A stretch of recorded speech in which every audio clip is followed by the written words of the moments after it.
Muy bien, ahora veremos la primera clase correspondiente al día 1 del curso de Medicina sobre el tema variables.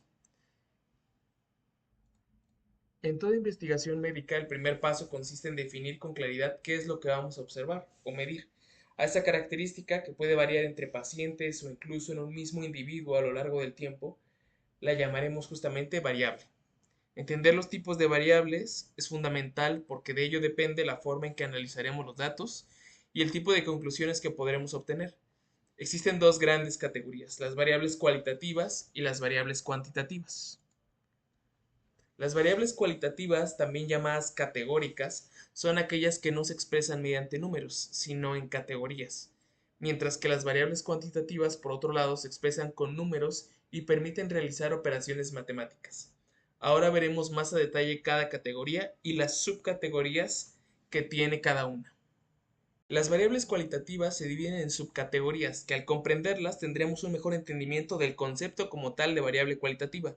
La primera subcategoría es la variable nominal, que simplemente clasifica un resultado sin establecer un orden o un valor propiamente al resultado.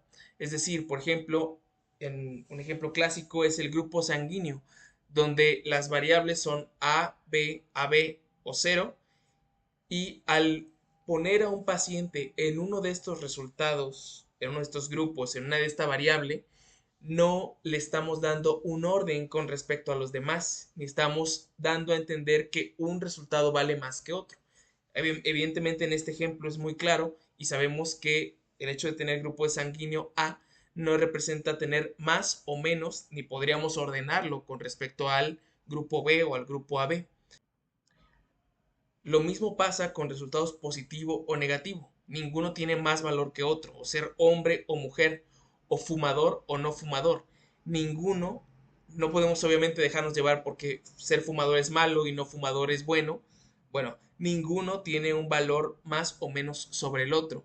Y esto, por ejemplo, y es muy importante comprender como tal lo que está expresando la variable, porque reducir el entendimiento de una variable cualitativa a que usa o no números sería un error. Por ejemplo, podríamos poner que un resultado, a veces incluso en hojas estadísticas, un resultado se expresa como uno o 2, ¿no? Pero, por ejemplo, podría un investigador asignarle a que el fumador es uno y el no fumador es 2. Aunque están usando números, en este contexto el 2 no vale dos veces lo que el uno, sino que simplemente es una forma de expresar dos resultados que no tienen un orden entre ellos.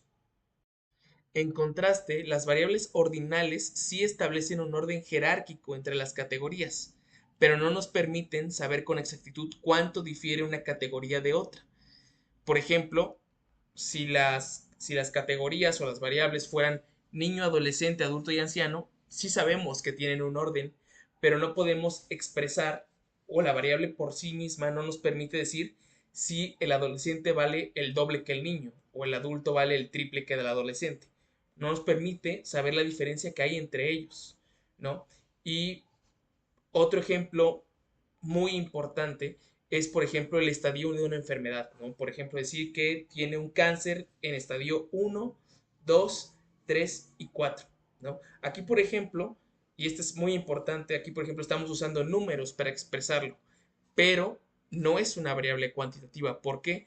Porque el hecho de que un paciente esté en el 1 y otro paciente esté en el 3 no significa que el del 3 está el triple de enfermo que en el 1 o el del 4 está el doble de enfermo que en el 2. ¿No? Nosotros entendemos y podemos decir que es cualitativa ordinal porque sabemos que el 2 está más grave que el 1, el 3 está más grave que el 2, el 4 está más grave que el 3, pero matemáticamente no es una diferencia equivalente. ¿No? Esto es muy importante porque incluso yo podría permitirme cambiar el uso de números 1, 2, 3, 4 a letras y decir que el paciente está en estadio A, B, C y D y estaría usando letras o números, pero la interpretación seguiría siendo la misma, porque no puedo establecer una diferencia equivalente entre una variable y otra. Ahora pasamos a las variables cuantitativas. Aquí distinguimos entre discretas y continuas. Aunque lo más común o la explicación más común que puedan encontrar es que la discreta obtiene valores enteros, mientras que la continua permite valores decimales. Yo creo que lo más importante es que entiendan el origen o el evento que las distingue realmente. La discreta es la que se obtiene por el evento de contar algo. Y bueno, sí se obtienen números enteros, mientras que en la continua se obtiene del evento de medir algo. Y pueden, porque no siempre es así, pueden existir la presencia de decimales o permite la existencia de decimales. Ahora vamos a ver ejemplos para que esta parte quede más clara. La variable cuantitativa discreta, que como dijimos se obtiene del evento de contar con números y se obtienen números enteros. Unos ejemplos muy claros, por ejemplo, sería el número de embarazos, ¿no? Que permite contar 1, 2, 3 embarazos, pero no 2.5 embarazos. Lo mismo con el número de hijos, lo mismo con el número de focos en una casa. Esos son los ejemplos, bueno, muy sencillos, ¿no? Pero, por ejemplo, cuando hablamos de la variable continua que permite la existencia de decimales, ¿no?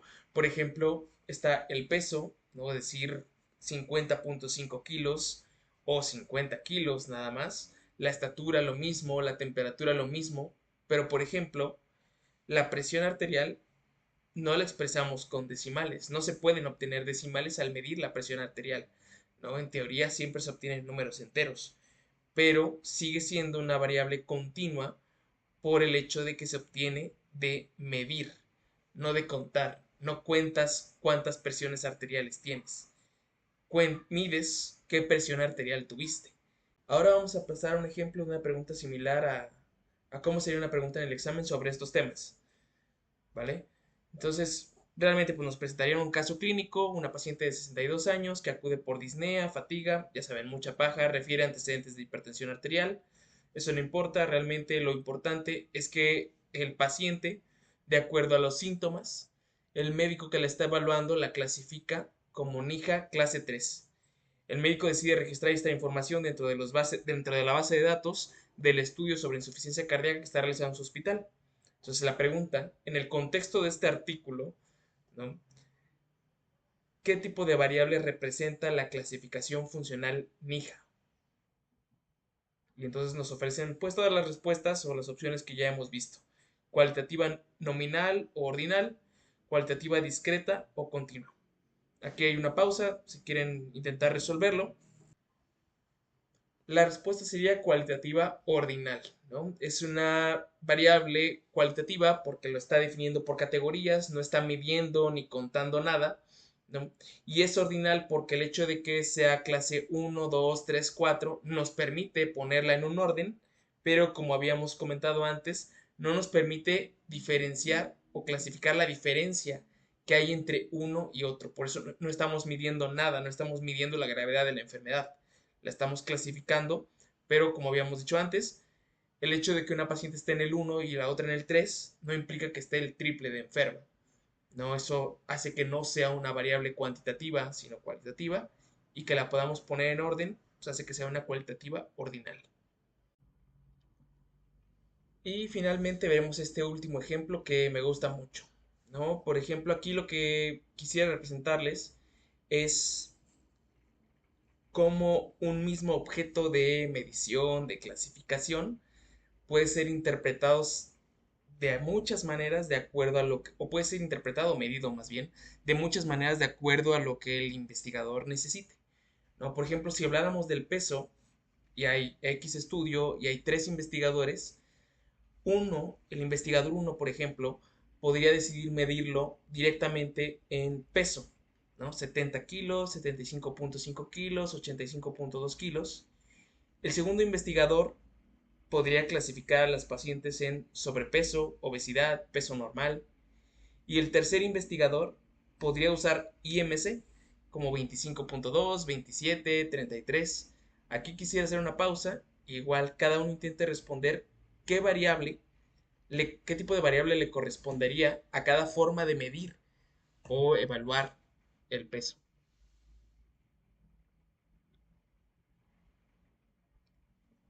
Bueno, en el caso del investigador uno, pues queda muy claro, ¿no? Aquí lo que está haciendo el investigador es medir, como habíamos quedado, no está contando, está midiendo, ¿no? Entonces es una variable continua, cuantitativa continua, ¿no? Porque, sí, obviamente hay la presencia de decimales, pero como quedamos, está midiendo el peso, ¿no? El segundo investigador, ¿no?, que está usando sobrepeso, obesidad, peso normal, no está midiendo ni contando, entonces es una variable cualitativa. Y nosotros sabemos que podemos clasificar o ordenar, perdón, ordenar a los pacientes como bajo peso, peso normal, sobrepeso, obesidad. Entonces es una variable cualitativa ordinal, ¿no?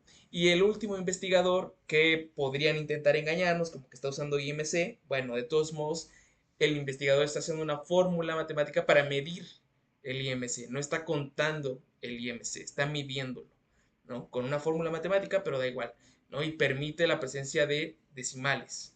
No es la prioridad, les digo, pero bueno, puede ser una pista, ¿no? Y entonces es una variable igual, cuantitativa, continua. Bueno, y eso sería todo por la primera clase. Recuerda que pues esta clase forma parte del curso de GEL Medicina en 30 días. Recuerda suscribirte para tener acceso al resto de las clases que esperemos terminar justamente más o menos 4 a 5 temas al día durante 30 días y también en próximos días igual hacer repasos de o repasos o contestando exámenes de años anteriores.